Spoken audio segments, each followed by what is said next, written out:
네, YTN 뉴스라이더 시작합니다. 지난주 금요일에 민원 업무 보러 주민센터 가셨던 분들 많이 당황하셨죠. 네.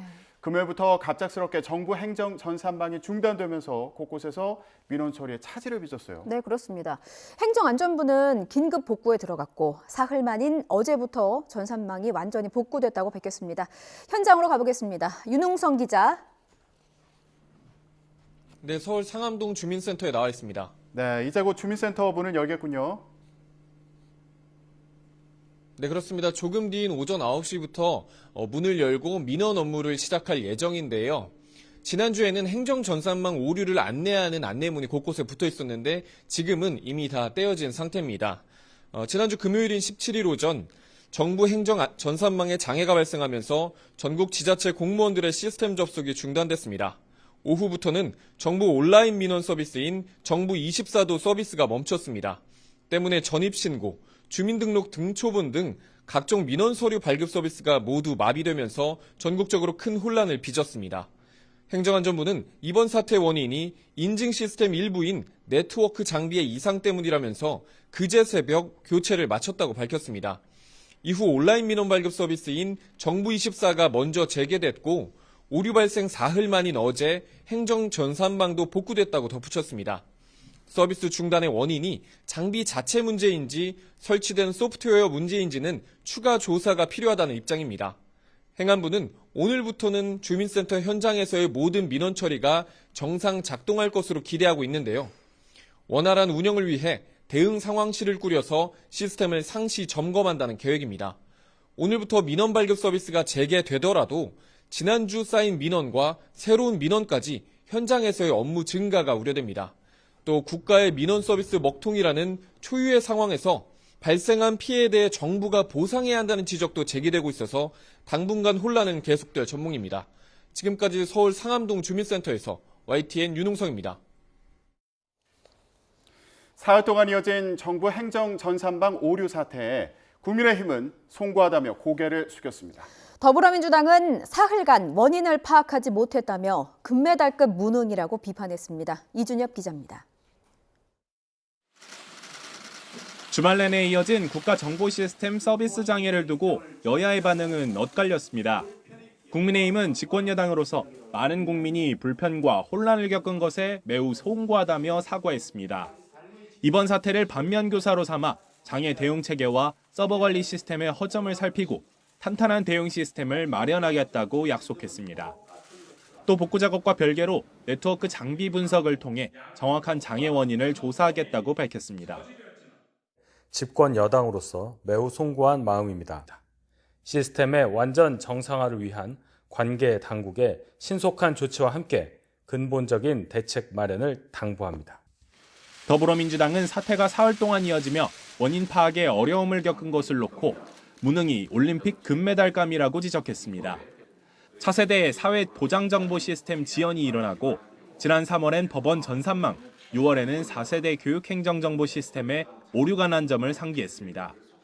그러면서 윤석열 대통령을 향해 세계 최고의 디지털 정부라는 명성에 5점을 남겼다며 직접 국민에 사과하라고 요구했습니다. 윤석열 대통령은 국민께서 입은 피해를 얼마나 어떻게 보상할 겁니까? 설마 또 뻔뻔하게 책임은 일선 공무원들에게 떠넘기고 호통만 칠 생각입니까? 대통령실은 윤 대통령이 미국 샌프란시스코에서 열린 에이펙 정상회의 기간 TF를 구성해 점검할 것을 관계 당국에 지시했다고 설명했습니다. 그러면서 정부가 신속하게 움직여 예상보다 이른 시간 내에 복구된 것으로 보인다고 평가했습니다. 국회 행정안전위원회는 이번 주 행정망 먹통 사태에 대해 정부 측 보고를 받고 오는 23일엔 현안 질의에 나설 예정입니다. YTN 이준엽입니다. 윤석열 대통령이 오늘부터 5박 7일 동안 영국과 프랑스를 잇따라 방문합니다. 찰스 3세 국왕의 초청으로 영국을 국빈 방문하고 프랑스에서는 2030 부산 엑스포 유치를 위해서 마지막 힘을 보탭니다. 보도에 조은지 기자입니다. 영국 찰스 3세 국왕은 대관식 이후 첫 번째 손님으로 윤석열 대통령을 선택했습니다. 2주 전 진행한 개원연설 킹스 스피치 땐 영국이 직면한 도전은 국제사회 공조로 다루겠다는 맥락 속에 이번 달 국빈 방문하는 윤 대통령 부부 맞이를 고대하고 있다고 언급하기도 했습니다. 과거 노무현, 박근혜 전 대통령에 이어 우리 정상 세 번째로 영국을 국빈 방문하는 윤 대통령은 런던에서 3박 4일을 머뭅니다. 우리 시각 화요일 저녁이 하이라이트. 윤 대통령 부부는 윌리엄 왕세자비 부부의 영접을 받으며 공식 환영식장 호스가즈 광장까지 이동합니다. 예포 41발 발사와 왕실 근위대 사열에 이어 찰스 3세 국왕과 함께 마차를 타고 버킹엄 궁으로 이동해 오찬과 만찬을 진행합니다. 윤 대통령은 방문 기간 영국 의회에서 15분 분량의 영어 연설로 양국 미래 비전을 제시하고 수낙 총리와 한영 정상회담을 통해 전략적 협력 강화 방안을 담은 한영 어코드 문건을 채택할 예정입니다. 우리 기업의 영국 진출 확대와 첨단 산업 공급망 그리고 영국과의 과학기술 협력을 중심으로 양국 간 경제 협력을 한 단계 더 도약시키는 계기로 만들 것입니다. 윤 대통령은 이어 프랑스 파리로 이동해 부산 엑스포 유치 전에 마지막 힘을 보탭니다. 강력한 경쟁자 사우디의 빈살만 왕세자는 파리 방문 계획이 없는 가운데 윤 대통령은 오찬, 만찬과 리셉션을 통해 직접 한 표를 행사할 각 나라 대표들과 접촉할 계획입니다. 부산 유치 가능성이 커지면 28일 총회 당일까지 2박을 더할 거란 전망도 있었는데 대통령실은 불가능한 얘기라고 선을 그었습니다. 미국 샌프란시스코에서 열린 에이펙 정상회의에서 돌아온 지 이틀 만에 다시 유럽에서 5박 7일 강행군입니다. 순방 예산이 역대 최대라는 야권의 지적에 대통령실은 순방과 외교가 곧 민생이라는 말로 에둘러 반박했습니다. YTN 조은지입니다. 요즘 고금리에 서민들의 대출 부담이 크잖아요. 네, 그렇죠. 네. 은행은 이자 수익으로 돈 잔치 하는 거 아니냐 이런 시선도 있고요. 야당에서는 횡재세 도입해야 한다 이런 주장도 나오고 있는데요. 오늘 금융당국 수장들과 금융지주 회장들이 취약계층을 위한 상생금융 방안을 논의합니다. 은행권을 향한 전방위적인 압박 수위가 높아지고 있는데요. 은행들이 어떤 상생안을 내놓을지 주목됩니다. 엄현주 기자가 보도합니다. 종노릇 갑질. 윤석열 대통령의 발언을 계기로 은행권을 향한 상생금융 압박은 날로 거세졌습니다. 여기에 금융당국 수장들과 집권 여당도 거들더니 우리 은행들이 여러 노력은 해온 건 알겠습니다만 과연 반도체와 자동차와 어떤 우리 다양한 혁신만큼 혁신을 했길래 60조의 이자 이익을 거둘 수 있는 건지에 대해서 시중은행들은 별다른 혁신 없이 사상 최대 이익을 거두고 있고 이를 통해 임직원들은 각종 성과급 잔치를 벌이면서도 급기야 민주당을 중심으로 은행의 초과이익 일부를 상생금융 기여금으로 내도록 하는 횡재세법이 발의된 상황입니다.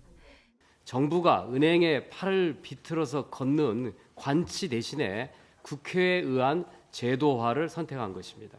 상반기 이자 순수익을 고려했을 때 은행권 기준으로 약 1.9조 원. 일단 정부 여당은 포퓰리즘 법안이라며 거듭 선을 긋고 있지만 은행 입장에선 이래저래 사면 초과에 놓인 건 분명합니다. 내부에서 불만의 목소리가 새어나오지만 바짝 엎드릴 수밖에 없는 게 현실인 겁니다. 고금리 속 은행이 어느덧 공공의 적으로 전락해버린 사이 드디어 오늘 5대 금융지주와 금융당국 수장들이 한자리에 모입니다. 지주마다 자체 마련한 상생금융 방안을 내놓을 것으로 보이는데 이자 이익의 기부나 취약계층의 저금리 전환 등이 유력합니다.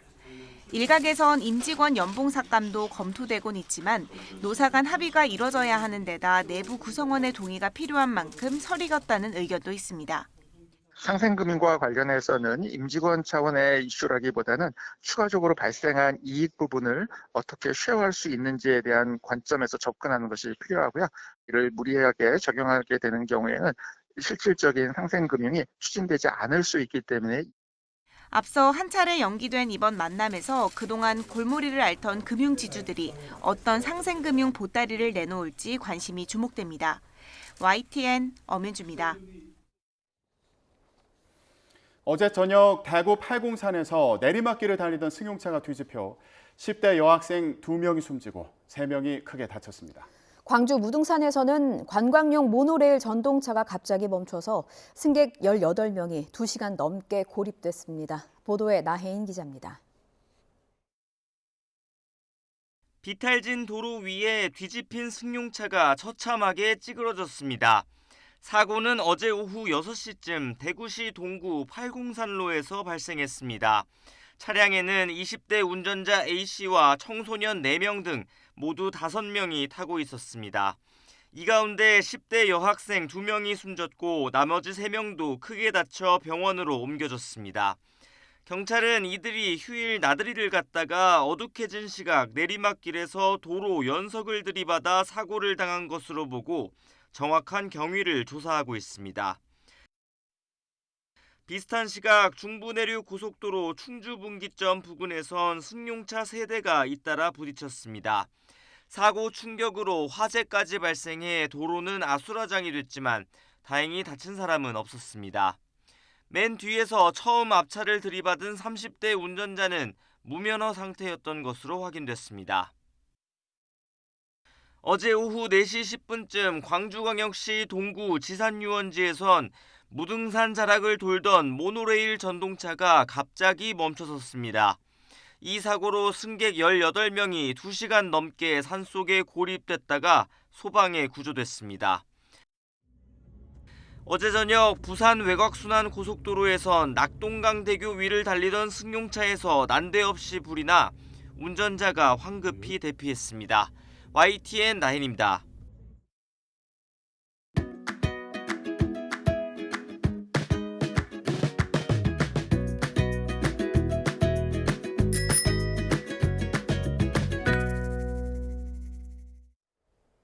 지난주 대구를 방문한 한동훈 법무부 장관.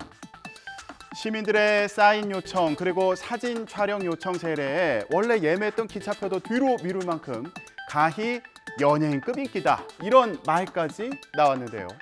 총선 출마 가능성에 대해 즉답은 피했지만 여지는 남겨뒀다는 평입니다.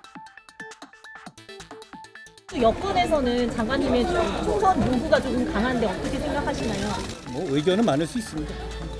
출마설 쪽으로 계속 이야기가 나오고 있고 대구에 오신 거를 또 연구해 말씀하시는 분들 많이 계신데요. 제가 대구에 2번째 왔는데요. 저는 평소에 대구 시민들을 대단히 깊이 존경해 왔습니다.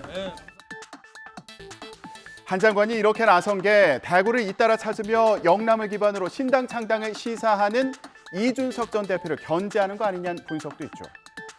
어제는 광주를 방문해서 토크 콘서트를 한 이준석 전 대표는 한 장관에 대해서 미래의 경쟁자가 될 수도 있을 거라고 예상했습니다.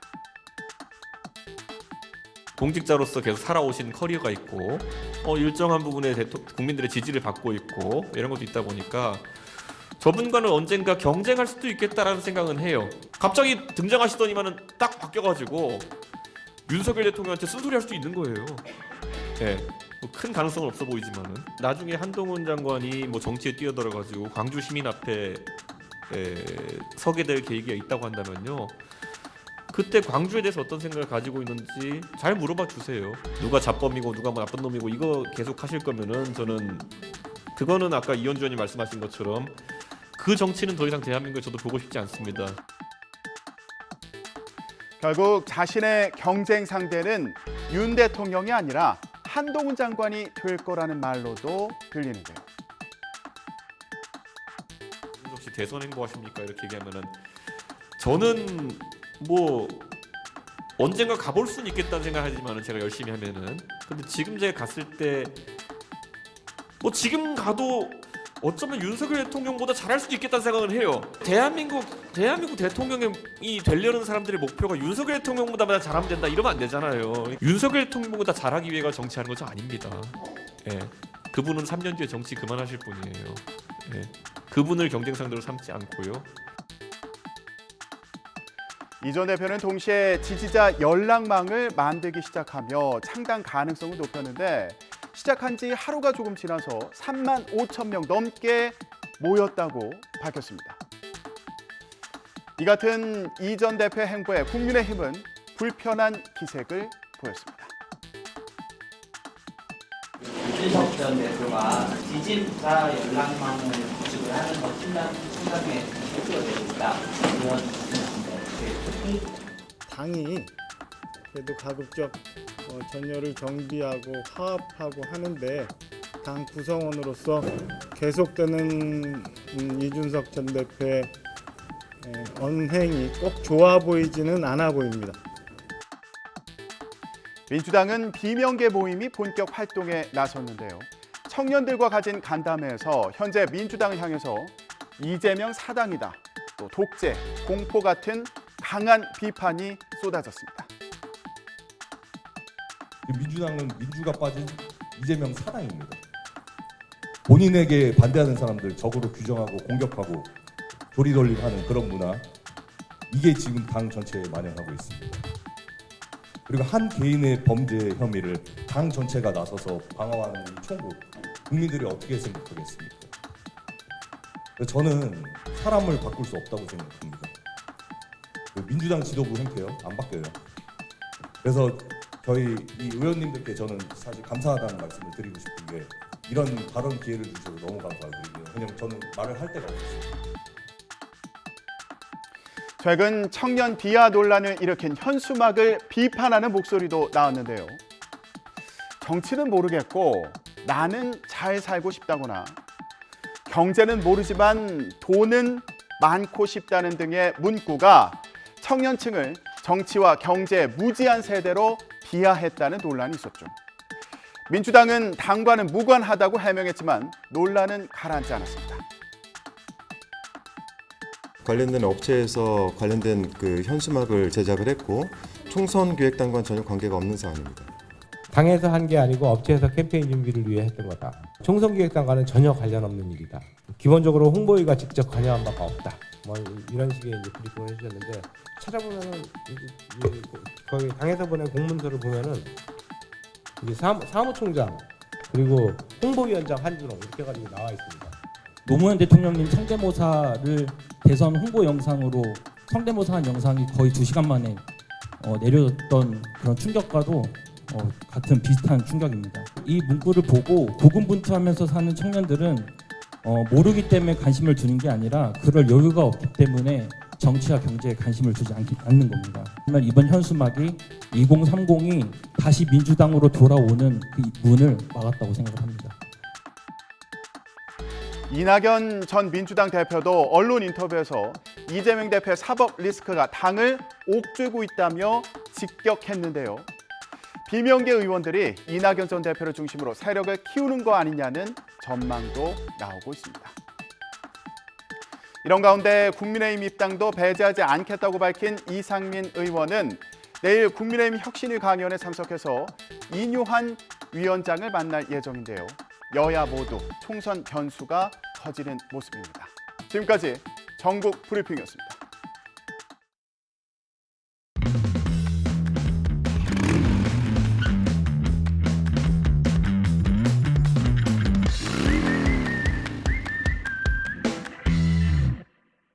이스라엘군이 지난주 급습했던 가자지구 최대 병원에서 찾아낸 55m 길이의 지하터널 영상을 공개했습니다.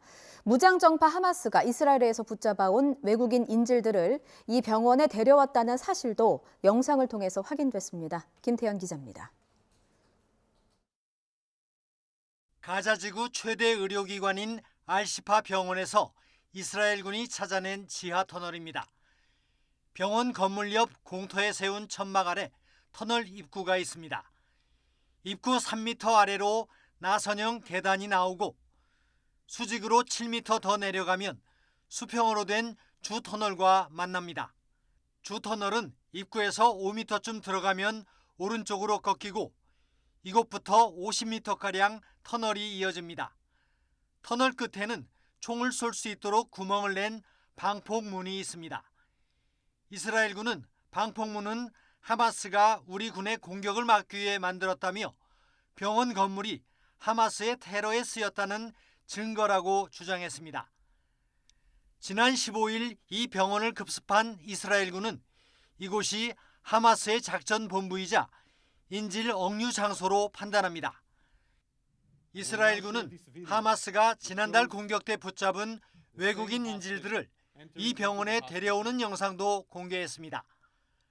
하마스 대원으로 보이는 남성들이 머리를 천으로 가린 남성을 급하게 병원 안으로 끌고 갑니다. 웃옷을 벗은 남성이 팔에 부상을 입은 채 병원 침대에 실려 이동하고 다른 한 명은 대원들에게 강제로 끌려가는 것으로 보입니다. 이스라엘군은 이들이 인질로 잡혀갔던 태국과 네팔인 남성으로 확인됐다고 밝혔습니다. Hamas was hiding and murdering our hostages in Shifa Hospital. Hamas was building terror tunnels underneath Shifa Hospital. 이 병원에 입원했던 미수가 31명은 가자 남부 라파의 병원으로 긴급 이송됐습니다. 아기들은 곧 이집트로 옮겨져 진료와 보살핌을 받게 됩니다. YTN 김태현입니다. 팔레스타인 가자지구 최대 의료기관인 알시파 병원에서 미수가 31명이 긴급 구조됐다고 가자지구 보건당국 관계자가 밝혔습니다. AFP 통신에 따르면 이 관계자는 현지 시간 19일 이 병원에서 미수가 31명과 의사 3명, 간호사 2명이 대피했으며 이집트 입국을 준비 중입니다. 세계보건기구는 알시파 병원을 죽음의 지대로 부르면서 환자와 의료진에게 대피해야 한다고 촉구했습니다. WHO가 이끄는 인도적 상황평가팀은 약 1시간 동안 알시파 병원을 살펴본 뒤 위중한 환자 중에 아기들도 있다고 전했습니다. WHO는 이 병원에 환자 291명과 의료진 25명이 남아있으며 이들과 가족을 즉각 대피시키기 위한 계획을 긴급히 세우고 있다고 말했습니다. 지난 15일 알시파 병원을 급습한 이스라엘은 이 병원에서 하마스 작전본부와 무기, 인질 시신 등을 확인했다고 주장했지만 하마스와 병원 측은 이를 부인하고 있습니다. 전 세계 게이머들의 관심을 끌어모은 세계 최대 e스포츠 대회 리그 오브 레전드 월드 챔피언십에서 우리나라 리그의 T1이 7년 만에 정상에 올랐습니다. T1의 주장 파이커 이상혁은 통산 4번째 우승컵을 들어올렸습니다. 이경재 기자가 전해드립니다. T1이 3세트에서도 압도적인 경기력으로 중국의 웨이보를 몰아붙입니다. 23분 만에 올킬을 내고 25분이 이어진 한타까지 대승을 거두며 팬들의 함성과 함께 게임을 마무리합니다. 선수들이 어깨동무로 하나가 돼서 7년을 기다린 우승의 감격을 만끽합니다. 주장인 페이커 이상혁이 우승컵을 들어올리자 경기장의 열기는 최고조에 이릅니다. 통산 4번째 우승으로 롤드컵의 역사를 새로 썼습니다. 기분 좋고요. 네, 저는 무엇보다도 이렇게 많은 분들이 있는 앞에서 경기를 할 수 있었다는 것 자체가 너무 감사하고 너무 고생 많았고 이제 네, 너무 고맙다. 네. 팽팽하리란 예상을 깨고 1세트부터 T1이 주도권을 잡았습니다. 제우스 최구재의 활약을 앞세워 30분 만에 승리를 따냈습니다. 최구재는 2세트에서도 게임을 지배했습니다. 상대의 공격을 역으로 받았죠. 마지막 타워 아래서 팀원들과 함께 상대 5명을 모두 잡아냈습니다. 3세트에서는 페이커 이상혁이 트리플 킬로 힘을 보태며 3대0 완승을 합작했습니다. 감독들의 무덤으로 불렸던 T1 사령탑 자리를 올해 7월부터 대행 꼬리표를 달고 맡은 임지현 감독은 2021년 T1 감독을 역임한 상대 양대인 감독과의 자존심 대결에서도 승리했습니다. 오늘을 위해서 조금 또 상대가 양대인 감독님이시기도 하니까 조금 더 저희가 이전에 준비했던 뱀빅들보다 조금 더 꼼꼼하게 선수들이랑 다 같이 코치들이랑 준비했던 것 같습니다. 전 세계 게임 팬들의 뜨거운 관심을 모은 이번 결승전은 고척돔과 거리 응원이 펼쳐진 광화문 광장뿐 아니라 유튜브 생중계로 140만 명 이상이 동시에 시청했습니다. YTN 이경재입니다. 한국에서 리그 오브 레전드 월드 챔피언십 결승전이 열린 건 5년 만이었는데요. 경기가 열린 고척뿐 아니라 광화문 광장, 영화관 등 곳곳에서 응원 열기가 뜨거웠습니다. 유서현 기자가 전해드립니다. 축구장 4개 면적 크기의 서울 고척 스카이돔이 관람객들로 인산인해입니다. 세계 최대 e스포츠 행사인 리그 오브 레전드 월드 챔피언십, 이른바 롤드컵 결승전을 보러 온 겁니다. 한국팀과 중국팀이 맞붙은 이번 결승전의 경우 18,000석의 표가 일찌감치 매진됐습니다. 지난해엔 미국 샌프란시스코에서 열렸는데 한국에서 개최되는 건 5년 만입니다. 미국, 스위스, 일본 등 다양한 나라의 팀이 겨루는 경기인 만큼 전 세계 게임 팬들의 이목이 집중됐습니다. 지구촌 곳곳에서 찾아온 팬들의 응원 열기도 뜨거웠습니다. We are very excited to come here to see the game, and we love League of Legends. That's why we came all the way from Moldova, even if it took a very long flight. 광장 한복판에 커다란 스크린이 설치됐습니다.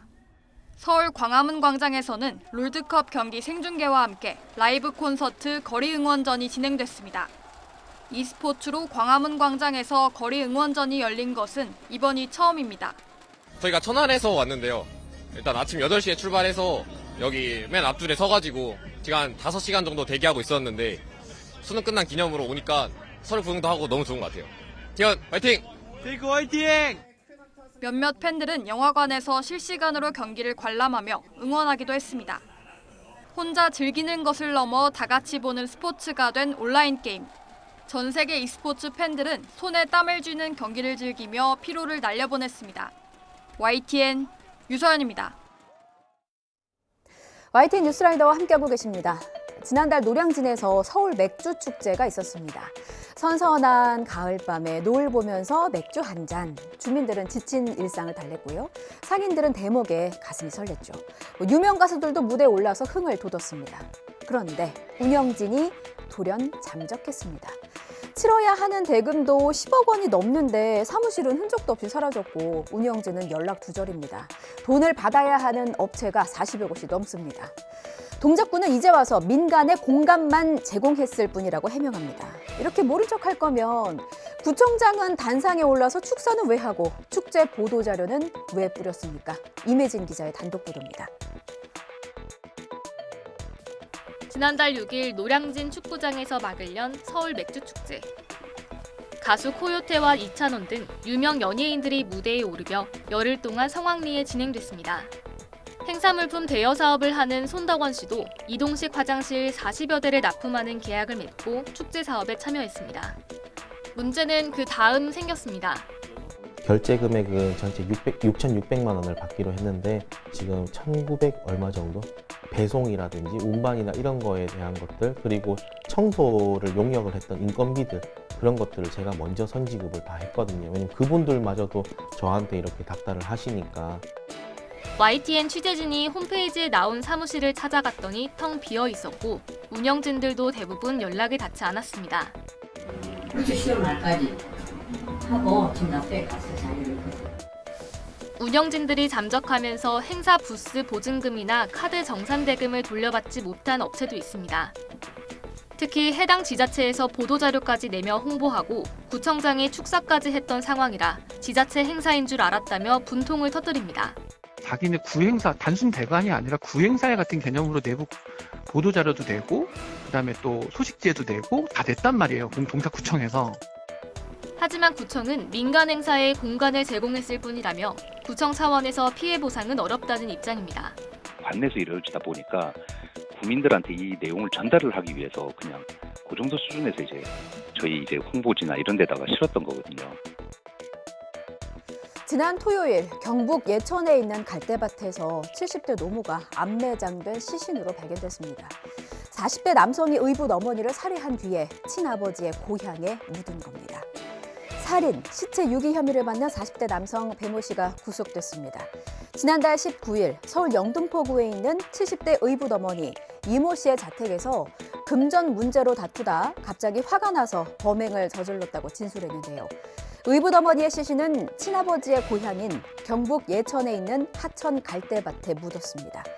이 씨의 실종이 알려진 건 사건이 일어난 지 한 달가량이 지나서였습니다. 지난 13일 동사무소 복지 담당 공무원의 실종 신고로 경찰의 수사가 시작됐고요. 숨진 이 씨의 통장에서 30만 원이 인출된 걸 확인한 경찰은 단순 실종 사건에서 살해 의심 사건 수사로 전환했습니다. 배 씨는 고시원에 살면서 일용직 노동자 생활을 해오다 용의자로 지목된 이후 휴대전화를 끄고 도주 행각을 벌였지만 지난 17일 경기도 수원에서 체포됐습니다. 돈 30만 원에 최소한의 인간의 도리마저 저버렸네요. 느지막한 퇴근길에 지하철 타보면 삶의 냄새들이 공간을 채우곤 합니다. 고기 냄새, 땀 냄새, 그에 뒤섞인 알코올 냄새도요. 술 냄새를 풍기는 취객만을 노린 50대 남성이 있습니다. 돕는 척 부축해주는 척 접근해서 휴대전화를 슬쩍 했습니다. 전문 용어로 부축배기라고 부릅니다. 전과자답게 참 용의주도했습니다. CCTV가 어디에 있는지 다 따져보고 사각지대나 마찬가지인 곳을 찾아서 범행을 저질렀습니다. 그런데 또 이 경찰은 얼마나 범인 위에서 날았냐면요. 스크린 도어에 비친 범행 장면만 딱 보고 용의자를 특정해서 추적했습니다. 놓치지 않을 거예요. 이 잡고야 말겠다는 강력한 의지가 세상을 이렇게나 이롭게 합니다. 권준수 기자입니다. 막차 시간이 얼마 남지 않은 늦은 밤 서울 지하철역 승강장. 의자에 앉아 졸고 있는 승객에게 한 남성이 조심스럽게 다가갑니다. 술에 취했는지 꿈쩍도 않는 승객을 도와줄 듯 옆에 앉더니 자리를 뜹니다. 잠시 뒤 발걸음을 옮긴 남성. 손에 쥔 휴대전화를 만지작거립니다. 아까 만난 취객 것입니다. 범행 즉시 휴대전화 유심칩을 빼버려 위치 추적도 어렵게 했습니다. 승강장에 CCTV가 없는 사각 휴대인 줄 알고 범행을 하였으나 또 다른 CCTV 스크린 도어에 비친 범행 장면이 경찰에서 확인을 하면서 신원을 특정 후에 추적 수사 후 검거하게 되었습니다. 50대 남성 A씨는 같은 수법으로 징역 1년을 살고 교도소 밖으로 나온 지 2달 만에 또다시 경찰에 붙잡혔습니다. 일정한 주거지 없이 찜질방 등을 전전하다 서울에 있는 게임장에서 체포됐습니다. 불법 번식장의 문제, 어제 오늘의 일이 아니죠. 볼 때마다 마음이 참 미어집니다. 동물 구조 단체도 언제나 바쁩니다. 구조하고 또 구조하고. 그래도 이 악순환의 고리는 끊기지 않아서 고민이 깊습니다. 고민 끝에 파격적인 캠페인을 시작했습니다. 사지 않을 개. 특정 조건에 대한 수요가 있는 한 공급이 없어질 수가 없겠구나 깨달았대요. 구조에 앞서서 아예 펫샵 수요를 막아버리자 강력한 캠페인을 시작한 겁니다. 지환 기자가 취재했습니다. 지난 9월 촬영한 개 번식장 모습. 작은 개 수백 마리가 다닥다닥 붙어 있습니다. 번식장 냉동고에서는 신문지로 둘둘만 사체가 쏟아져 나왔습니다. 평생 철장에서 새끼만 낳다 죽어야 했던 어미견입니다. 특히 당시 발견된 어미견들은 유난히 크기가 작았습니다. 작은 개가 낳은 더 작은 강아지가 잘 팔리기 때문입니다. 소위 말하는 이제 펫샵에서 이제 작고 많이 안 크고 이런 아이들을 선호하다 보니까 모견들이 너무 크기가 작고 그런 작은 아이들이 임신을 하다 보니까 이제 생식기에서도 농이 차서 염증이 흐르는 아이들도 있거든요. 번식장 문제가 논란이 되면서 동물구조단체가 캠페인을 시작했습니다. 이른바 사지 않을 개 캠페인. 저희가 뼈저리게 깨달은 게 구조를 계속 하더라도 수요가 있으면 공급이 없어질 수가 없구나. 입양을 하는 것 이상으로 우리가 사지 않아야 된다. 펫샵 소비를 하지 않아야 된다. 이런 메시지를 처음으로 조금 강력하게 전해보려고 캠페인을 준비를 하게 되었고요. 해당 단체는 조만간 대중이 직접 번식장 구조견을 만나볼 수 있는 자리도 마련할 계획입니다.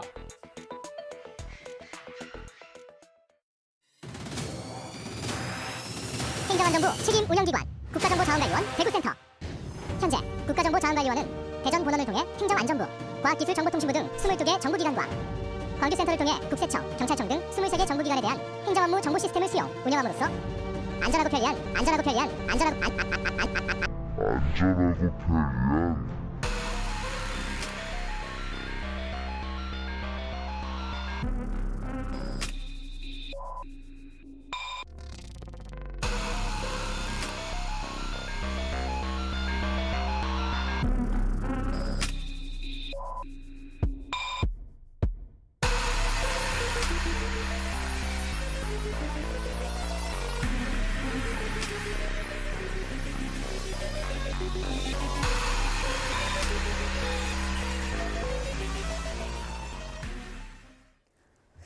네, 전문가와 함께 관련 내용 짚어보겠습니다. 김영중 호서대 디지털 금융경영학과 석좌 교수 모셨습니다. 교수님 어서 오십시오. 네. 네. 안녕하십니까? 네. 뭐 우리나라 디지털 강국, 뭐 IT 강국 이러는데 이게 한두 시간의 먹통도 아니고 한 뭐 정상화되기까지 사흘의 시간이 좀 오래 걸렸습니다. 이번 사태 어떻게 보셨습니까? 예, 어떻게 보면 이거 굉장히 부끄러운 일이고 예. 또 사실 한국이 이 디지털 강국이기 때문에 어떻게 보면 이제 가끔 겪을 수 있는 일이라고 생각이 되는데 네. 이처럼 3일씩 문제가 생긴다는 것은 상상할 수 없는 일이고요. 예. 이 사태가 났을 때 저도 이제 방송 출연하고 하느라고 예. 그 세월 시스템 담당 부처라든지 아니면 정부 24, 뭐 행정안전부에 계속 제가 문의를 했었거든요. 예, 예. 그런데 다 우리는 답변을 할 수가 없습니다. 아니면 뭐 답변은 행정안전부로 해야 됩니다. 해서 전화하면은 행정안전부에서는 지금 원인을 파악 중입니다. 이런 얘기만 하거든요. 예. 카카오 사태가 났을 때 즉각적으로 대응을 하고 그다음에 그 문제가 터져서 이제 사장이 뭐 옷을 벗고 이렇게 했는데 책임을 추궁하는 목소리가 굉장히 높았었죠. 그렇습니다. 예. 그래서 이제 그런 것을 보면 이것은 앞으로도 우리가 더 많이 겪을 일이고 그것에 지금 우리가 전주곡을 보고 있다. 이렇게 생각을 하는데 이렇게 2015년 3월에도 세월 시스템에서 문제가 생겼고 예. 그때는 2시간 만에 복구가 됐어요.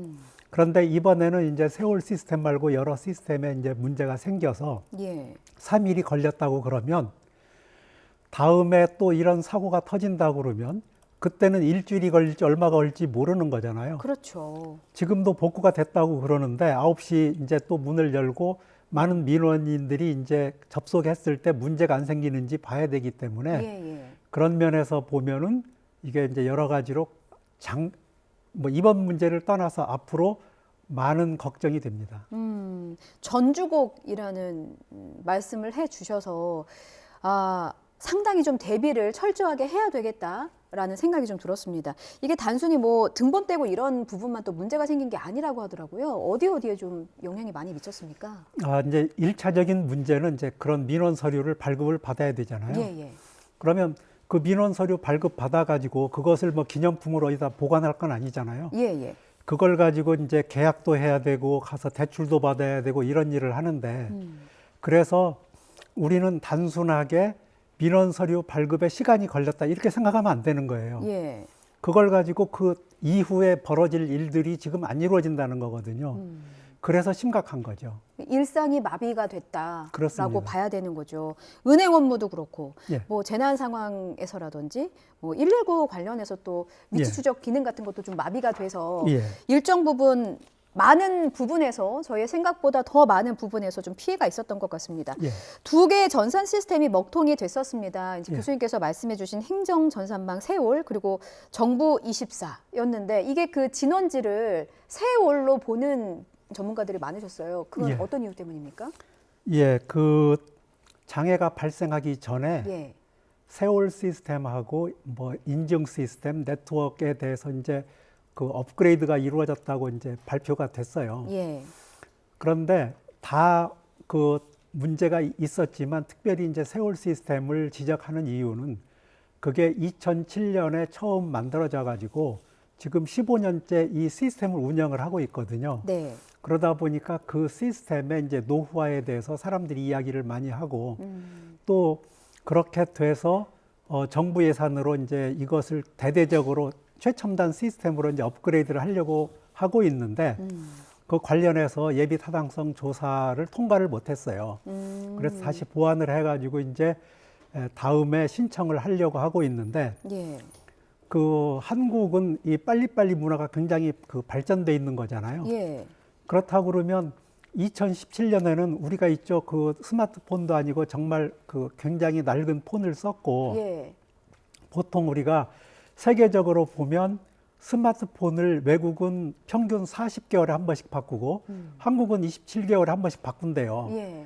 그런데 이렇게 15년씩 같은 시스템을 쓰고 있으면서 거기서 문제가 그 안 생길 거라고 이렇게 기대하는 것은 좀 무리고 물론 뭐 시간이 오래 걸렸다고 그래서 반드시 문제가 터지는 건 아니지만 예. 그래서 이제 세월 시스템이 그 문제의 근원지로 보고 있는데 저는 그것보다도 이렇게 그 중요한 그 전산망의 그 업데이트를 할 때 왜 세 개의 시스템을 동시에 같은 날 이렇게 업그레이드를 했느냐. 우리가 원칙적으로 생각을 해보면 시스템 하나를 먼저 업그레이드하고 문제가 없으면 또 다른 그 시스템을 업그레이드를 하고 그래야 문제가 생겼을 때 아 이거 업그레이드해서 문제가 생겼구나 하고 알 수 있잖아요. 그렇죠. 그런데 이거 여러 개를 동시에 업그레이드를 하면 장애가 발생을 했을 때 어디서 발생했는지 모르는 거예요. 이게 이제 소위 말하는 이제 복합 장애라는 거거든요. 근데 사람도 세 가지 일을 동시에 잘 해내는 게 사실은 어려운 일인데, 그렇습니다. 그것도 평일에 그렇습니다. 해서 또 많은 지적을 또 하시더라고요. 그래서 평일에 여러 개의 시스템을 동시에 업그레이드하면서 이게 좀 오류가 생겼을 때 어느 게 문제인 건지 찾아내기가 조금 더 어려웠고 그래서 복구하기까지 시간이 오래 걸렸던 겁니까? 그렇습니다. 아, 그렇군요. 그리고 이제 지금도 뭐 원인에 대해서 이야기를 하는데 그냥 정부에서는 딱 집어서 L4 스위치 얘기만 했어요. 그런데 그 전산 시스템이 그렇게 L4 시스템 하나로 그 문제가 생겼다면 이미 거기 엔지니어들이 들어가서 L4 스위치 교체도 하고 그랬거든요. 그러면 L4 스위치의 문제였으면 그 교체해서 문제가 바로 해결이 됐어야 될 거잖아요. 그런데 L4 스위치 교체를 해도 문제 해결이 안 되는 거예요. 그런데 지금 L4 스위치에 문제가 있어서 그랬다 이렇게 발표를 하는 것은 사실 전문가들이 보기에는 납득하기 어려운 거죠. 아, 이제 교수님께서 행정안전부가 파악한 원인에 대해서 이제 짚어주셨는데 행정안전부는 L4 스위치가 문제였고 장비를 교체한 후에 정상 가동됐다라고 발표를 했지만 전문가가 보기에는 또 다른 원인이 있을 수 있다는 말씀이신 거예요? 그렇습니다.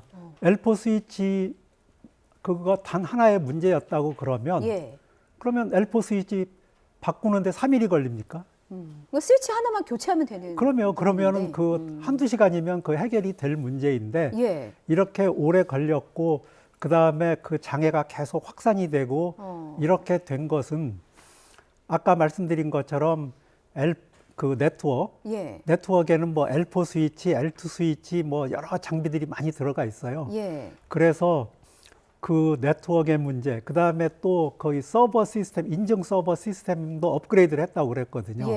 세울 시스템도 업그레이드를 했고 그렇다고 그러면 서로 소프트웨어나 이런 것들이 충돌이 됐을 수도 있고 또 다른 것에 그 피해가 그 시스템을 망가뜨렸을 수도 있기 때문에 그런 것에 대해서 더 심층적으로 이제 우리가 생각을 해봐야 된다 하는 그 이야기를 드리고 싶습니다. 실질적으로 들여다보면 세 개의 프로그램을 동시에 업데이트하는 과정에서 소프트웨어 충돌이나 시스템 이상 같은 게 이제 발생했을 가능성이 있고 이 부분에 대한 조사가 진행돼야 된다라고 이제 지금 보시는 거죠. 이 조사는 좀 시간이 오래 걸립니까? 이게 사흘 안에 파악할 수 있는 문제가 아니었던 건가요? 지금 이제 거기에 뭐 로그 분석도 하고 이제 전문적으로 분석을 해야 되고 또 하나는 로그 분석이라는 게 이제 그 어떤 기록 같은 그렇습니다. 이제 무슨 액션을 취하게 되면 그 기록을 다 남겨놓거든요. 그래서 이제 그것을 이제 분석을 해봐야 되고 또 하나는 그 오늘 이제 또 이제 9시부터 이 시스템을 사람들이 많이 썼을 때 문제가 없어야 아 그래야 이제 그때 문제가 해결이 됐다 이렇게 얘기를 할 수 있는 거고. 그다음에 이제 정밀 분석을 또 그 해서 이거 되게 중요한 일이거든요. 이번에 것을 교훈 삼아서 앞으로는 동일한 사고가 발생하지 않도록 해야 되잖아요. 그래서 이제 그런 관점에서 우리가 조금 더 분석이 필요합니다. 교수님, 지금 시간이 8시 47분을 지나고 있고 한 13분쯤 뒤면 시스템이 오픈이 됩니다.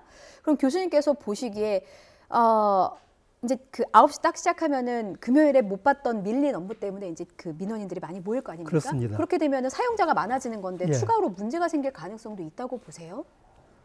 지금까지 그러니까 이제 뭐 제가 뭐 예측하는 사람은 아니기 때문에 뭐라고 얘기할 수는 없지만 정말 그 문제가 잘 해결이 됐는지는 시스템을 우리가 써봐야 하는 거잖아요. 그렇죠. 그래서 이제 그런 관점에서 말씀을 드리는 겁니다. 그렇군요.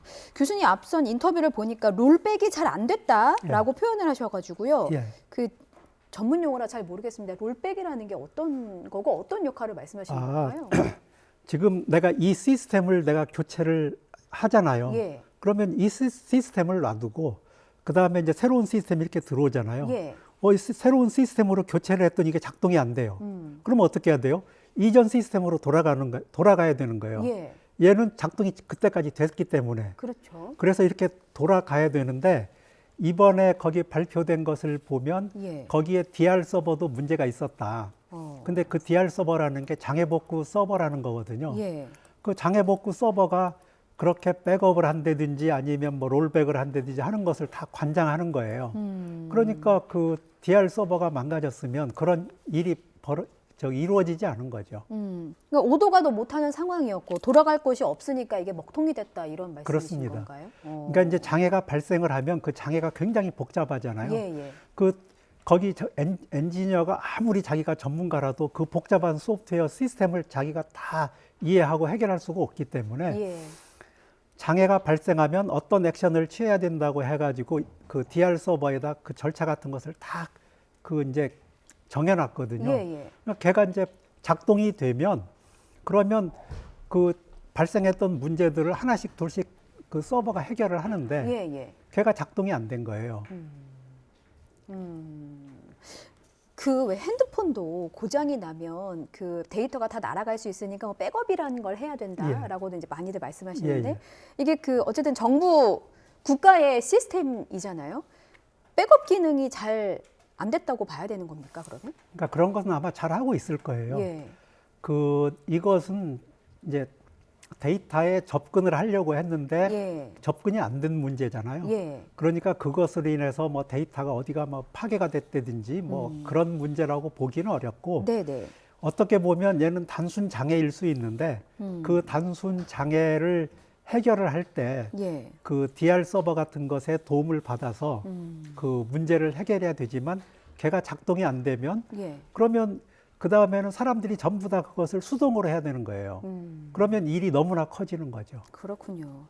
네티즌들의 일각에서 뭐 사용량 예측을 잘 못해서 그렇다, 혹시 해킹이 아니냐, 뭐 여러 가지 추측들을 내놓더라고요. 교수님 보시기에는 뭐 해킹 가능성이나 이런 부분에 대해서는 좀 가능성을 어느 정도로 보고 계세요? 예, 차라리 이게 해킹이었다면 정부 할 말이 있어요. 저기 최첨단 기술을 가지고 들어와서 이렇게 해킹을 했기 때문에 우리도 이거 막지 못한 것은 우리의 잘못이지만 그래도 속수무책일 수도 있다. 뭐 이렇게 얘기를 할 수도 있는데 그런데 이것은 해킹이라고 그러면 그 기록이 다 남는 거거든요. 그 사람들이 그 시스템에 들어와 가지고 흔적을 다 이렇게 보고 있는데 그래서 그 흔적이 발견이 안 됐고 한국은 이 디도스나 이런 공격에는 내성이 얼마나 많이 생겼는지 몰라요. 2009년에 그 77 디도스라고 그래가지고 굉장히 심각한 뭐 청와대 홈페이지도 해킹이 되고 그래서 그래서 2012년 7월 달에 정보 보호의 달이라는 걸 그 지정을 했고 지금까지 그걸 지켜오고 있거든요. 그래서 그런 디도스 공격이라든지 이런 것은 이 내성이 강하기 때문에 그런 문제는 없고요. 어쨌든지 정부에서 발표한 것도 해킹은 아니라고 얘기를 했습니다. 그렇군요. 끝으로요. 이제 대책 마련을 해야 하는데 사실상 마땅한 대책은 딱히 드러나지 않는다, 없다라고 보시는 분들도 있어서요. 이게 뭐 저희가 장비 시스템 문제, 뭐 소프트웨어 관리 문제 이런 부분들 얘기했습니다만 관리 인력에 대한 지적도 있더라고요. 이게 전문가께서 보시기에 이런 똑같은 사고를 막으려면 어떤 부분을 좀 집중적으로 보완을 해야 할지 이런 부분에 대한 제시를 좀 부탁드리겠습니다. 뭐 이제 일각에서는 이게 대기업에게 맡기지 않아서 그렇다 그런 얘기가 있지만 저는 대기업에 맡긴다고 문제가 해결이 될 거라고 생각을 하지 않아요. 대기업은 또 결국은 그 중소기업체에다 하청을 주고 특별히 거기에 이제 굉장히 많은 인력이 들어가서 관리를 하고 있거든요. 그 인력 관리는 결국은 사람의 문제이고 대기업이 하는 문제가 아니에요. 그런데 거기에 이제 들어가 있는 인력들이 좀 대우를 잘 받아야 돼요. 거기는 특별히 국가기관이고 해가지고 근무하는 환경이 거의 군대식이고 뭐 그래서 굉장히 업무 강도가 세고 뭐 그렇거든요. 예. 그 사람들이 앞으로 더 그 질 좋은 그 교육을 받고 해가지고서 이런데 잘 대응을 할 수 있도록 그 해야 되는데 상황이 그렇게 계속 나빠지게 되면 점점 네트워크 관리자들은 그 3D 업종이 되고 그래서 점점 인력이 그 거기를 떠나게 되면 예. 저는 외국인을 고용하지 않을까 하는 그런 걱정이 있습니다. 그렇군요. 이게 단순히 뭐 대기업에 맡기고 말고의 문제가 아니라 예. 좀 멀리 내다보고 예. 효율적으로 전문 인력을 좀 양성하고 체계적으로 관리하는 것도 좀 필요하다라고 지적하신 걸로 제가 이해를 하겠습니다. 논란이 많은 가운데 잠시 후면 이제 업무가 시작이 되는데요. 부디 문제가 없기만을 바라면서 오늘 말씀 여기까지 듣겠습니다. 예. 지금까지 김영중 호서대 디지털금융경영학과 석좌 교수였습니다. 말씀 고맙습니다. 예, 감사합니다.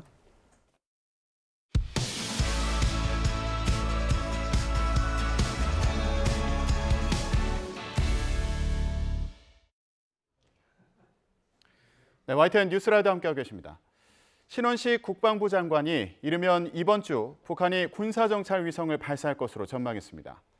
이런 가운데 김정은 국무위원장의 동정이 한 달째 북한 언론에 등장하지 않아서 우리 군과 정보당국이 주시하고 있습니다. 신현준 기자가 전해드립니다. 북한은 지난 5월과 8월 두 차례 군사정찰 위성을 발사했지만 모두 실패했습니다. 지난달 세 번째 발사를 예고하고도 지키지 못했는데 러시아의 무기 제공 대가로 위성 기술을 넘겨받는 것으로 우리 정보당국은 파악하고 있습니다. 러시아에서 기술 자문을 받은 것으로 보이고 있으며 성공 확률이 높아질 가능성을 예측하고 있습니다. 이와 관련해 신원식 국방부 장관은 방송에 출연해 북한이 이르면 이번 주 정찰 위성 발사를 감행할 것으로 내다봤습니다. 북한이 앞으로 일주일 내지는 늦어도 이번 달 30일 우리가 최초로 군사 정찰 위성을 올리기 전에 발사할 수 있지 않을까 생각한다고 말한 겁니다. 이어 한미가 연합으로 북한 동향을 보고 있다며 일주일 전후로 쏠 수 있는 준비가 착착 진행되고 있다고 설명했습니다. 또 러시아의 도움으로 엔진 문제점을 거의 해소한 것으로 판단한다며 엔진을 시험한 곳에서 동창리 발사장으로 이동하고 액체 연료를 주입하는데 일주일의 시간이 걸린다며 발사 시점을 일주일 내외로 판단한 이유를 밝혔습니다. 신 장관은 북한의 위성 발사가 유엔 안보리 결의 위반인 만큼 발사할 경우 9.19 합의 효력 정지와 관련해 논의할 필요가 있다고 강조했습니다. 한편 김정은 국무위원장은 대륙간 탄도미사일 화성 17형 발사 성공을 기념해 제정한 미사일 공업절에도 모습을 드러내지 않았습니다. 미중 정상회담을 비롯한 한반도 지역 정세에 대한 동향을 파악하고 정찰 위성의 성공적 발사를 위한 여기에 집중하고 있는 모습이 아니겠냐.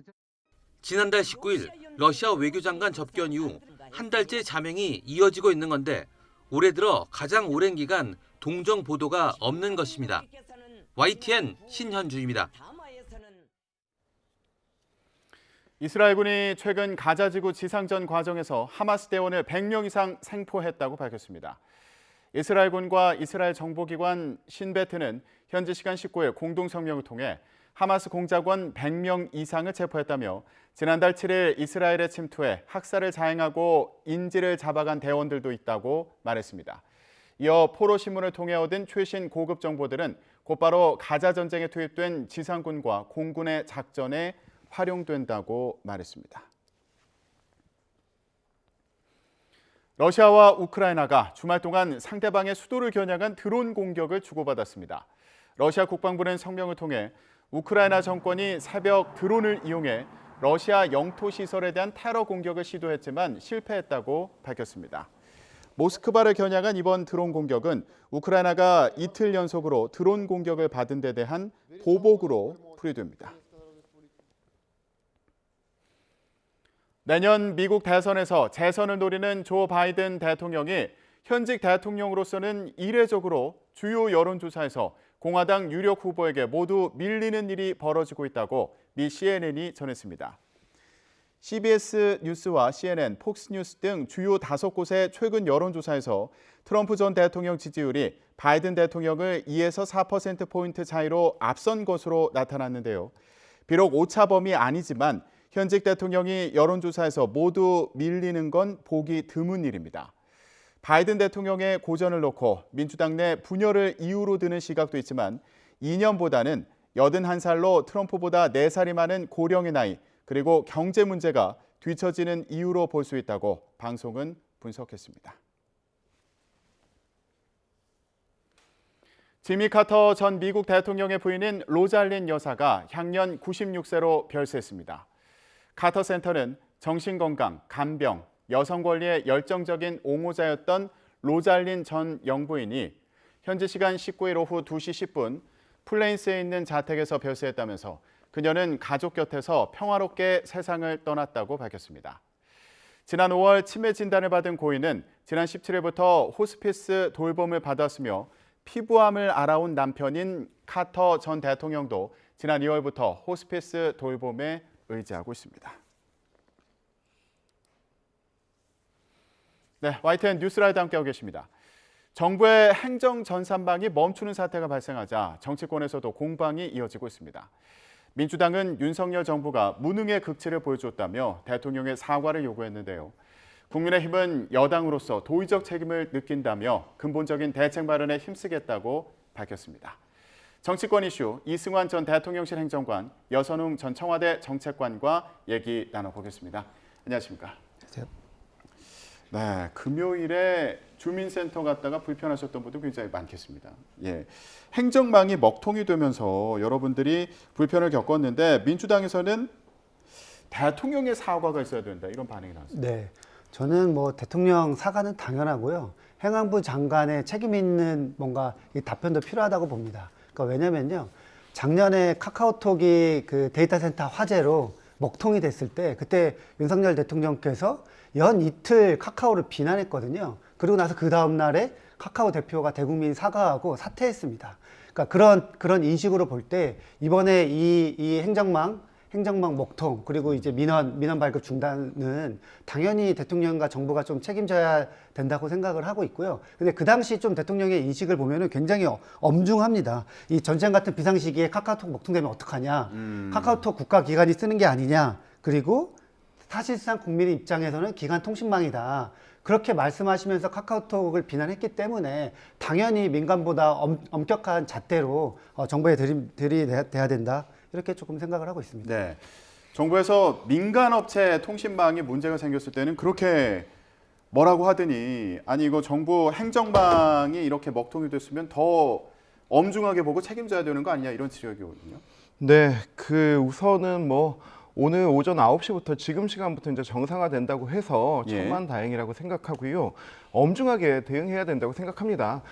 지금까지 우리 국민들이 정부 24 이용하실 때 와, 우리나라 정말 선진국이구나. 이렇게 다 국민의 정보를 안내해 주다니 하는 그런 자부심을 느끼셨는데 그런 부분에서 이제 피해를 보시고 또 행정상의 미스가 있었던 점은 원인을 밝히고 다시 일어나지 않게 해야 되는 거고요. 그런데 여기서 이제 민주당이 대통령 사과하고 장관 경질해라 이렇게 강하게 나오시는 거는 저는 좀 과거를 한번 되돌아보셨으면 해요. 지금은 이제 정부 행정망을 이용하시는 그 많은 국민들이 불편을 겪으셨지만 2년 전 여름이었어요.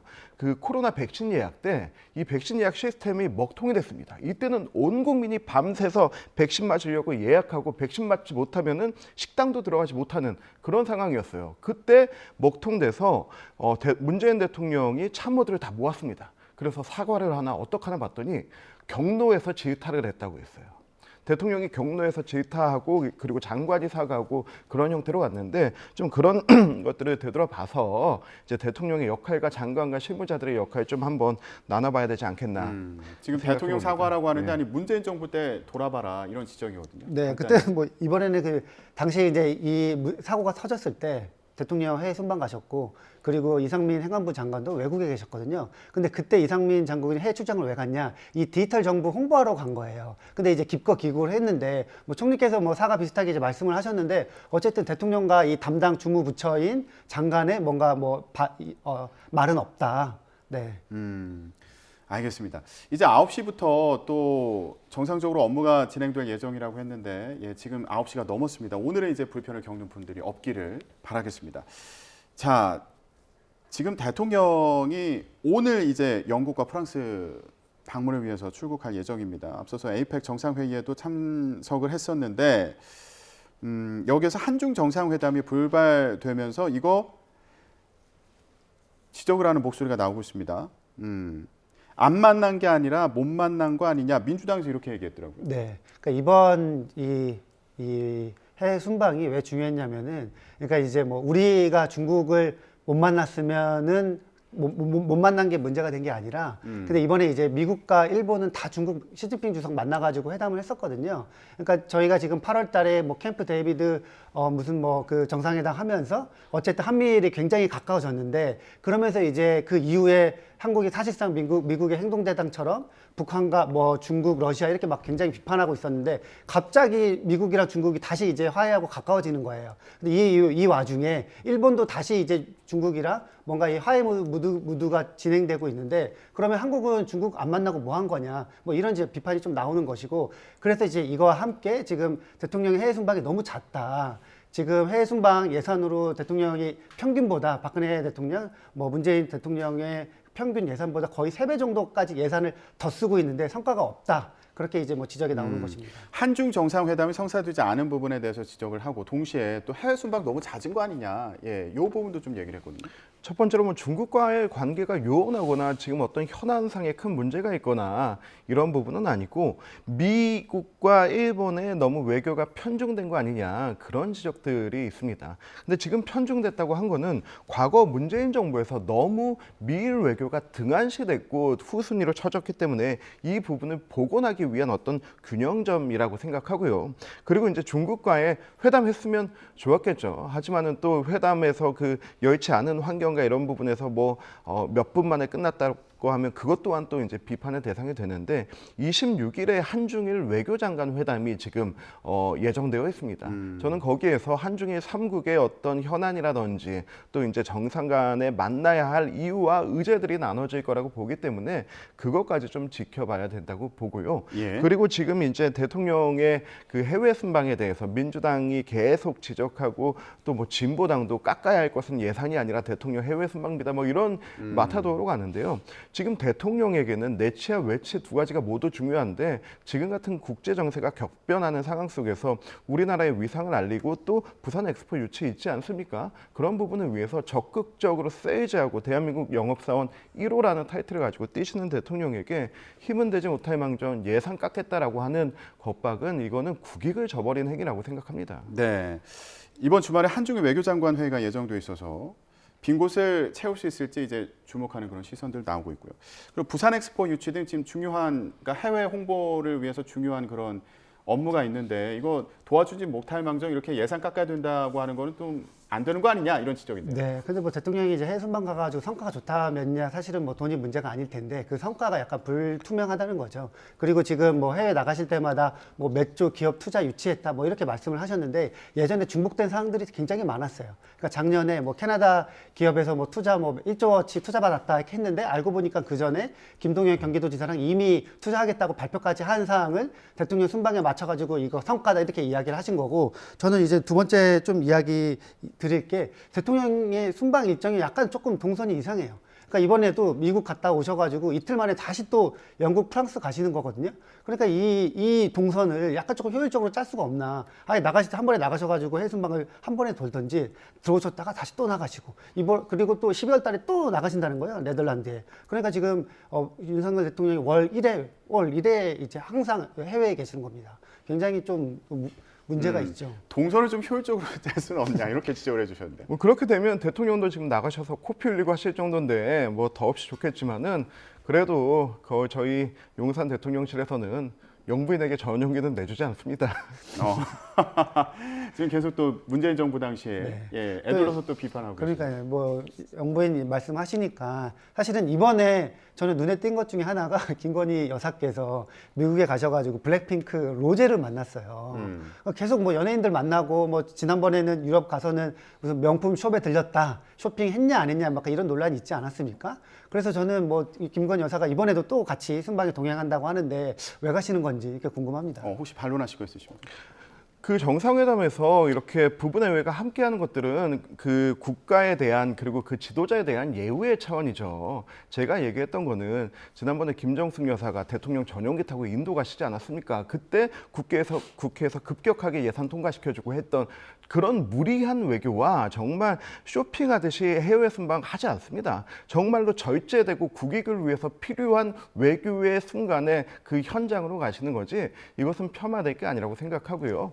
예, 뭐 한 가지만 더 말씀드리면 대통령 전용기는 예전에 문재인 대통령은 대통령뿐만 아니라 총리한테도 내어주고 이렇게 하셨습니다. 필요할 때 뭐 타고 가라 뭐 이런 거죠. 이러면 한 번 더 얘기하고 가는데 우리 지난번에 김진표 국회의장께 전용기 내어드리겠다고 했는데 결국은 국회 사정으로 무산되지 않았습니까? 우리는 다른 당이어도 내어드리고 하는 것들 얼마든지 준비되어 있습니다. 예, 알겠습니다. 대통령 순방과 관련된 얘기 여기까지 하기로 하고요. 지금 국내 정치에서도 흥미로운 지점이 많이 있어서요. 이 얘기 해봐야겠습니다. 요즘에 국민의힘 상황이 참 재밌어요. 예, 한동훈 법무부 장관이 17일에 보수의 심장 대구를 찾았습니다. 아니 근데 시민들이 많이 몰려서 사진 찍고 사인해주고 이러다가 기차표도 3시간 미뤘다. 요 얘기가 또 화제가 됐습니다. 저는 이제 국민들이 원하시는 정치 지도자상이 좀 많이 바뀌고 있는 것 같아요. 예전에 양김 시대에는 이제 김영삼, 김대중 같은 좀 선구자 타입, 그리고 이제 그 다음에는 좀 민주투사 타입, 나를 위해서 싸워줄 사람 이런 타입이었고, 그리고 그 다음에 이제 2000년대 들어오면서 좀 자수성가한 흑수저의 스토리 이런 부분들을 정치 지도자에게 바라셨는데 지금은 그런 것보다 그냥 검증된 능력, 그리고 얼마나 세련되게 소통하는지 이런 부분들을 국민들이 정치 지도자상으로 보시는 것 같은데 한동훈 장관이 그런 면에서 참 많은 국민들께 어필되고 있는 것 같아요. 또 하나가 반전 매력이 있습니다. 한동훈 장관 매스컴으로만 보면은 굉장히 이렇게 야당 의원들하고 치고받고 싸우고 설전하고 그런 모습을 보여주는데 만나면 또 굉장히 따뜻하고 이렇게 소통하는 모습을 보여주는데 그런 부분들이 지금 호응을 받고 있는 것 같습니다. 예. 법무부 공식 일정으로 간 거잖아요. 근데 지금 영상을 보면 지금 사인해 주는 거 연예인 같다. 연예인급 인기다. 또 이렇게 얘기하지 않았습니까? 저는 저거 보고 사실은 굉장히 문제다 이런 생각을 했습니다. 뭐가? 아니, 한동훈 장관 일 안 하십니까? 저거 오후 반차 쓰고 해야 되는 일 아닙니까? 무슨 뭐 개인 일정 때문에 개인 팬사인회 때문에 무슨 뭐 기차도 놓치고 3시간 놓쳤다고 하는데 그게勤務시간 뭐 이내인지 이후인지 뭐 불분명하지만 어쨌든 저 정도 이 정치 일정 개인 일정 소화할 거면은 연차 쓰고 해야 되지 않나 이런 생각을 가졌고요. 두 번째는 무슨 생각이 들었냐면은 한동훈 장관의 이 그 최근 이제 뭐 언론에서 이제 관심이 굉장히 조금 높은데 그 빨리 그냥 뭐 국무위원 장관직 사퇴하고 빨리 정치로 오셔야 되는 게 아닌가 뭐 이런 생각이 굉장히 들어요. 지금 법무장관 일은 안 하고 있는 것 같아서. 뭐 기차 연기된 건 저녁 시간대긴 했습니다만 이게 저녁 7시에 예약했다가 10시로 바꾼 거라서 근무 외 시간이라고 좀 기억해 주시면 좋겠고요. 저런 한동훈 장관의 뭐 개인 PR 행보냐 정치 행보냐 하는데 한동훈 장관이 아무리 저래도 우리 직전에 박범계 장관 능가하지 못합니다. 박범계 장관도 스마일센터 방문했었어요. 그것도 본인의 지역구에 있는 대전 스마일센터 방문했는데 그 시민들 아무도 알아보지 못하고 아무도 관심 없었습니다. 그러니까 거기에서 기자회견하면서 무슨 얘기를 했냐면 그때 이제 검찰 수사권 문제로 막 정부하고 검찰하고 시끄러웠을 텐데 그때 법무부 장관이 이런 얘기를 합니다. 저는 장관이기 이전에 여당의 국회의원입니다. 당론을 따르겠습니다. 이거야말로 중립을 위반하고 장관이 정치에 개입한 거지 한동훈 장관은 순수히 그냥 시민들의 저런 호응에 반응해 줄 뿐이고 그리고 저런 시간까지도 본인의 근무 외 시간 그리고 공식 행사 이렇게 활용되고 있다는 점을 다시 한번 말씀드리겠습니다. 아니 저기 사인은 약간 2번 이루어진 것 같아요. 아까 저거 보니까 낮 시간대여가지고 저거는 아마 스마일센터 전후로 이제 사인을 한 것 같고 그 이후에 또 이제 기차역에 가가지고 늦어진 거고 어쨌든 사인은 근무 시간에 한 것으로 보입니다. 네, 그렇습니다. 알겠습니다. 지금 그래서 궁금한 게 뭐 지금 저렇게 정치 아이돌 탄생했다 뭐 이렇게 평가를 하는 경우도 있는데 총선 출마하는 건가? 지금 뭐 모습을 보면 하는 거 아니냐 이런 시선들이 좀 많은 것 같고 또 지역 일정들이 또 있더라고요. 이번 주에도 다른 지역들도 방문을 한다고 하는데 대전을 비롯해서 어떻게 전망할 수 있을까요? 한동훈 장관은 누누이 국가와 국민을 위해 본인의 역할을 하겠다라고 해왔고 그게 장관으로서의 역할과 또 정치인으로서의 역할이 또 있다고 생각하는데 지금과 같은 상황에서는 저는 안 나올 이유가 없다고 생각합니다. 그래서 좀 그런 결단이 서시면은 그 정치의 길을 택하실 때 뭐 당에서 이런 역할, 뭐 민주당의 뭐 이런 반응들이 있겠지만은 그냥 본인의 선택과 본인의 결단으로 묵묵히 그 길을 가시는 거는 좀 응원드리고 싶습니다. 비대위원장 얘기도 있고, 뭐 일부에서 선대위원장 얘기도 있고, 비례대표 나올 거란 얘기도 있고, 지역구 나올 거다 이런 얘기도 있는데 좀 설왕 설래가 있습니다. 대통령께서 처음에 정치를 시작하실 때 정치를 선언하고 그리고 그 다음에 입당을 하고 그 다음에 당에 정해진 경선 절차를 그대로 따르셨거든요. 저는 이게 정치의 FM이라고 생각합니다. 내가 정치를 하겠다 선언하고 그리고 그 나의 정치적 지향점과 맞는 당에 가서 그 절차대로 따르는 것. 저는 한동훈 장관도 좀 이런 모습을 보여줘야지 당내에서의 입지와 뭐 이런 부분도 더 커지지 않을까 생각합니다. 예. 민주당에서는 일부에서 이제 강경한 입장을 가진 의원들 같은 경우에 한동훈 장관 탄핵도 검토해야 된다, 탄핵 소추안 발의해야 된다 이런 주장을 하는 경우도 있는데 이게 민주당에서 좀 어떤 분위기인지도 궁금하고 만약 그런 경우에 한동훈 장관이 만약에 총선에 나서려고 한다면 좀 영향이 있는 거 아닌가 싶어서요. 네, 우선 뭐 한동훈 장관 탄핵 이야기는 좀 일부의 주장이고 당 지도부, 원내 지도부 모두 다 선을 긋고 있고요. 지난번에 이동관 방통위원장 뭐 탄핵 의총할 때도 그때도 아예 한동훈 장관 이야기는 뭐 아예 안건으로도 올라오지도 않았습니다. 그래서 당내 이제 주류 생각은 제가 보기에는 한동훈 장관 이제 곧 나갈 것 같은데 굳이 당에서 탄핵 소추 발의해가지고 한동훈 장관 출마 명분 만들어줄 필요가 있냐. 여기에 좀 무게중심이 조금 있는 것 같고요. 저는 지금 한동훈 장관뿐만 아니라 지금 내각에 있는 여러 장관님들이 총선 출마 때문에 나오신다고 하잖아요. 오늘 아침 보도를 보니까 뭐 얼마 임명되지 얼마 되지도 않은 장미란 차관도 검토 중이다. 뭐 이런 보도가 있는데 지금 윤석열 정부 굉장히 인기 떨어지니까 장관들 다 엑소더스 하는 게 아닌지 뭐 이런 생각이 좀 들더라고요. 이 부분 좀 어떻게 보세요? 장관들이 지금 탈출하는 거 아니냐 이렇게 좀 표현을 해주셨는데 장관들이 너무 다 지금 출마하려고 하는 거 아니냐. 아니 너무 많다고 하는데 사실 이름 나오는 거 지금 한동훈 장관하고 원희룡 장관하고 뭐 이 정도밖에 없습니다. 거기는 뭐 워낙 본인의 지금 맡은 바 소임이 있기 때문에 그러신 거고요. 저는 국무위원과 국회의원의 역할이 있지만은 이게 여당의 일원으로서 정권 승리를 위해서 본인이 해야 될 역할들이 있기 때문에 그게 지금 국무위원이라면 국무위원으로 국회의원이라면 국회의원으로서 해야 된다고 생각하고요. 이런 부분은 늘 어느 정권, 어느 정부에나 있던 것 아닙니까? 예, 저는 뭐 그대로 진행이 될 거라고 봅니다. 예, 한동훈 장관이 대구 가면서 시기가 참 묘하다 이런 얘기도 있었습니다. 네. 이준석 전 대표가 대구 잇따라 방문했고 영남 기반으로 물론 영남 신당은 아니다 만약에 한다고 해도 이렇게 얘기는 했습니다만 어쨌든 영남을 기반으로 한 신당을 창당하는 거 아니야? 뭐 이런 전망들이 나오는 상황에서 한동훈 장관이 대구를 가니까 견제하는 건가 싶기도 했는데 또 마침 이준석 전 대표 같은 경우에 어제 광주를 갔더라고요. 예, 광주 가서 이렇게 얘기했습니다. 윤 대통령은 3년 뒤에 정치 그만두실 분이다. 그분을 경쟁 상대로 삼지는 않는다. 내가 윤 대통령보다 잘할 수 있겠다는 생각을 한다. 요건 이제 대권 도전하시냐는 질문을 받을 때 이제 이런 생각이 든다는 얘기였고요. 그러면서 한동훈 장관 대해서는 언젠가 경쟁할 수도 있겠다는 생각을 한다. 예, 이렇게 얘기했습니다. 미래 경쟁 상대가 될 수도 있겠다. 예, 어떤 의미라고 보세요? 이준석 대표가 지금 강서 선거 이후 한 지난주까지 몸값이 제일 높았을 때입니다. 여기에서 당의 어떤 화합의 메시지에서 징계 취소를 받아들이냐 마냐, 그 다음에 이제 신당을 창당하냐 마냐 이런 상황까지 왔는데 결국은 이제 시간은 다가오는데 본인이 예상한 어떤 그 빌드업의 수준보다는 미치지 못한 그 와중에 한동훈 현상이 지금 나타나고 있다고 보거든요. 그래서 그런 면에서 좀 조급하지 않나 생각하고 아직 빌드업이 좀 부족하다 이렇게 보시는 거예요? 네네. 그래서 근데 어제 같은 경우에 그 며칠 전부터 이제 그 지지자 연락망 만들겠다. 예, 이렇게 해서 만들고 있는데 어제 저녁 기준으로 해서 35,000명 넘게 모였다. 이렇게 또 SNS에 올리더라고요. 이 정도면 좀 많은 거 아닌가요? 많은 건데요. 이준석 대표를 지지하는 그 온라인 사이트가 있어요. 그 사이트를 보면은 항상 인기 글의 조회수가 35,000개 정도예요.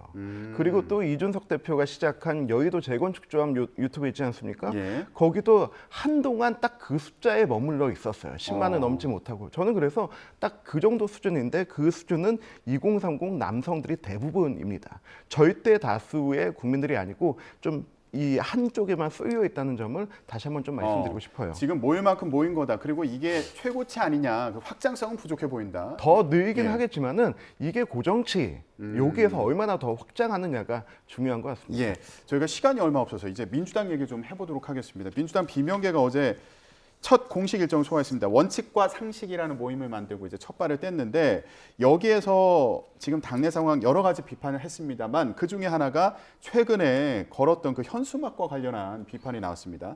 현수막 내용을 보면 자, 나에게 온당 뭡니까? 저게 무슨 얘기입니까? 그 나에게 온다, 민주당이 나에게 온다, 약간 이런 귀엽게 그런 것 같습니다. 건가요? 네, 예. 나에게 온다 이렇게 표현한 것 같습니다. 저기서 지금 문제가 되는 거는 정치는 모르겠고 나는 잘 살고 싶어. 경제는 모르지만 돈은 많고 싶어. 혼자 살고 싶댔지 혼자 있고 싶댔냐. 저도 요게 청년들 비하하는 거 아니냐 이런 지적이 나왔거든요. 뭐 이 메시지는 사실은 지금 당내에서 친명 비명 할 것 없이 다 비판하고 있고요. 심지어 그 강성 친명 그 지지 조직이라고 할 수 있는 더민주 혁신회의조차 이거를 그 책임자 뭐 처벌해 그 책임져야 된다. 뭐 이렇게 약간 이 비판을 했는데요. 예. 사실은 저는 이제 뭐 이 메시지 같은 경우에는 명백한 실책이기 때문에 수습을 잘하면 되는 문제였다. 예. 그런데 지금 어제 나온 해명을 보니까 해명이 조금 더 과간입니다. 당에서 몰랐다 이런 주제죠. 네, 당이 한 게 아니라 업체가 있다. 약간 이런 주장을 하신 건데 저는 이거 보면서 사실은 뭐 불편하지만 그 양평 고속도로가 생각났어요. 그 양평 고속도로 문제가 결국에는 국토부가 우리가 한 게 아니라 용역 업체가 한 거다 이런 거잖아요.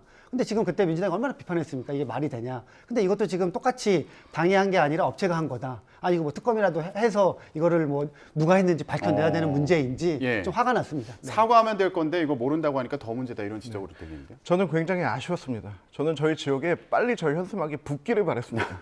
그러면 제가 그 현수막에 바로 앞에 대응하는 내용으로 성실한 사람들이 잘 사는 나라, 청년의 노력이 인정받는 나라 이렇게 현수막을 붙이려고 디자인해놨거든요. 근데 예. 안 붙어서 굉장히 아쉽고요. 예. 지금 민주당은 이거 대한민국 청년들 2030 세대 가스라이팅 하는 겁니다.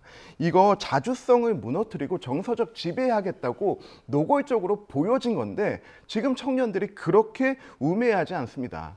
저는 지금 호되게 혼나고 정신 바짝 차리지 않으면은 예. 민주당의 절대 지지 세력은 8.6 운동권밖에 안 남을 거라고 확신합니다. 어제 토론에서도 2030이 정치나 경제에 무지한 게 아니라 신경 쓸 여력이 없는 거다 이런 지적이 나오기도 했는데요. 민주당도 이번 기회에 이런 비판의 목소리를 잘 새겨 듣기를 듣는 기회가 될지 지켜보겠습니다.